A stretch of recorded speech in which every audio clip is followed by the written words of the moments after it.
ನೀವು ಮತ್ತೆ ಅಧಿಕಾರಕ್ಕೆ ಬರಬೇಕು ಅಂತ ಏನಾದ್ರು ಕನಸು ಕಾಣ್ತಾ ಇದ್ರೆ ಅದು ಸಾಧ್ಯ ಇಲ್ಲ.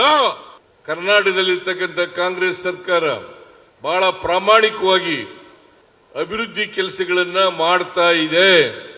ಇವತ್ತು ಇಂಡಿ ಮತ್ತು ನಾಗಠಾಣ ಮತಕ್ಷೇತ್ರಗಳಲ್ಲಿ 4,559 ಕೋಟಿ ರೂಪಾಯಿಗಳ ಕೆಲಸ ನಡೀತಾ ಇದ್ದಾವೆ ಅಂತಂದ್ರೆ ಈ ಸರ್ಕಾರ ಅಭಿವೃದ್ಧಿ ಪರವಾಗಿರ್ತಕ್ಕಂಥ ಸರ್ಕಾರ ಅಂತಕ್ಕಂಥದನ್ನ ತೋರಿಸುತ್ತೆ.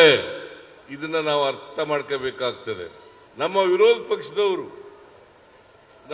ಪಕ್ಷದವರು ಕರ್ನಾಟಕದಲ್ಲಿ ಅಭಿವೃದ್ಧಿ ಕೆಲಸಗಳೆಲ್ಲ ನಿಂತೋಗಿದ್ದಾವೆ. ಗ್ಯಾರಂಟಿ ಯೋಜನೆಗಳನ್ನು ಜಾರಿ ಮಾಡಿದ ಮೇಲೆ ಕರ್ನಾಟಕ ಸರ್ಕಾರದಲ್ಲಿ ಹಣ ಇಲ್ಲ, ಈ ರೀತಿಯಾದಂಥ ಆರೋಪಗಳನ್ನು ಮಾಡಿ ಅಪಪ್ರಚಾರ ಮಾಡತಕ್ಕಂಥದನ್ನ ತಾವೆಲ್ಲ ದಿನಪತ್ರಿಕೆಯಲ್ಲಿ ನೋಡಿದ್ದೀರಿ. ಅವರು ಎಲ್ಲೂ ಹೋಗಲ್ಲ, ಬರೀ ಸುಳ್ಳು ಆರೋಪಗಳನ್ನು ಮಾಡೋದು, ಅಪಪ್ರಚಾರವನ್ನ ಮಾಡೋದು, ಬಿಟ್ಟಿ ಪ್ರಚಾರವನ್ನ ಗಿಟ್ಟಿಸ್ಕೊಳ್ತಕ್ಕಂಥದ್ದು, ಈ ಕೆಲಸದಲ್ಲಿ ನಿರತರಾಗಿರ್ತಕ್ಕಂಥದನ್ನ ತಾವೆಲ್ಲ ನೋಡಲಿಕ್ಕೆ ಸಾಧ್ಯ ಆಗ್ತದೆ. ಇವತ್ತು ಸುಮಾರು 4,157 ಕೋಟಿ 4,157 ಕೋಟಿ ಶಂಕುಸ್ಥಾಪನೆಗೆ ಖರ್ಚು ಮಾಡತಕ್ಕಂಥ ಹಣ 4,157 ಕೋಟಿ. ಮತ್ತೆ ಉದ್ಘಾಟನೆ ಆಗ್ತಕ್ಕಂಥ ಹಣ 401 ಕೋಟಿ. ಒಟ್ಟು 4,559 ಕೋಟಿ ರೂಪಾಯಿಗಳಿಗೆ ಅವ್ರು ಬಂದು ನೋಡ್ಬೇಕು. ಇಲ್ಲಿ ವಿರೋಧ ಪಕ್ಷದವರು, ನಾನು ಅನೇಕ ಸಾರಿ ಅವರಿಗೆ ಆಹ್ವಾನ ಕೊಟ್ಟಿದ್ದೀನಿ. ನೀವು ಎಲ್ಲೋ ಕೂತ್ಕೊಂಡು ಸುಳ್ಳು ಆರೋಪಗಳನ್ನು ಮಾಡಿ ಜನರನ್ನ ದಾರಿ ತಪ್ಪಿಸ್ತಕ್ಕಂಥ ಕೆಲಸವನ್ನು ಮಾಡಬೇಡಿ. ಜನಗಳ ಮುಂದೆ ಹೋಗೋಣ, ವೇದಿಕೆ ನೀವೇ ತಯಾರು ಮಾಡಿ, ಆ ವೇದಿಕೆಗೆ ನಾನು ಬರ್ತೇನೆ.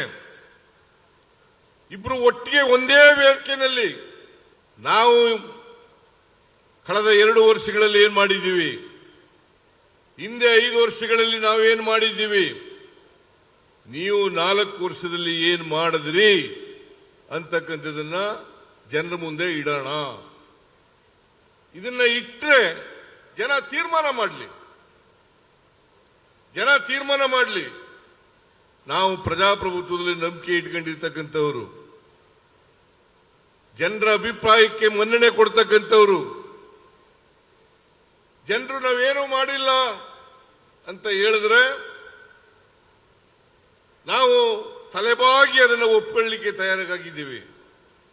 ನಾವು ಮಾಡಿದ್ದೇವೆ ಅಂತ ಹೇಳಿದ್ರೆ ನೀವು ರಾಜಕೀಯದಿಂದ ನಿವೃತ್ತಿಯನ್ನು ಪಡ್ಕೊಳ್ಬೇಕು ಅಂತಕ್ಕಂಥ ಮಾತುಗಳನ್ನು ಹೇಳಲಿಕ್ಕೆ ಬಯಸ್ತಾ ಇದ್ದೇನೆ.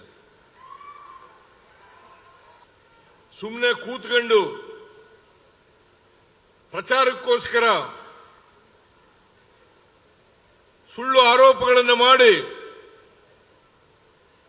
ಜನರನ್ನು ತಪ್ಪು ದಾರಿಗೆ ಎಳೆದು ಜನರಲ್ಲಿ ತಪ್ಪು ಅಭಿಪ್ರಾಯಗಳನ್ನು ಮೂಡಿಸ್ತಕ್ಕಂಥ ಕೆಲಸವನ್ನ ಮಾಡಿ ನೀವು ಮತ್ತೆ ಅಧಿಕಾರಕ್ಕೆ ಬರಬೇಕು ಅಂತ ಏನಾದ್ರು ಕನಸು ಕಾಣ್ತಾ ಇದ್ರೆ ಅದು ಸಾಧ್ಯ ಇಲ್ಲ ಅಂತಕ್ಕಂಥ ಮಾತುಗಳನ್ನ ಬಹಳ ಸ್ಪಷ್ಟವಾಗಿ ಹೇಳಲಿಕ್ಕೆ ಬಯಸ್ತಾ ಇದ್ದೇನೆ.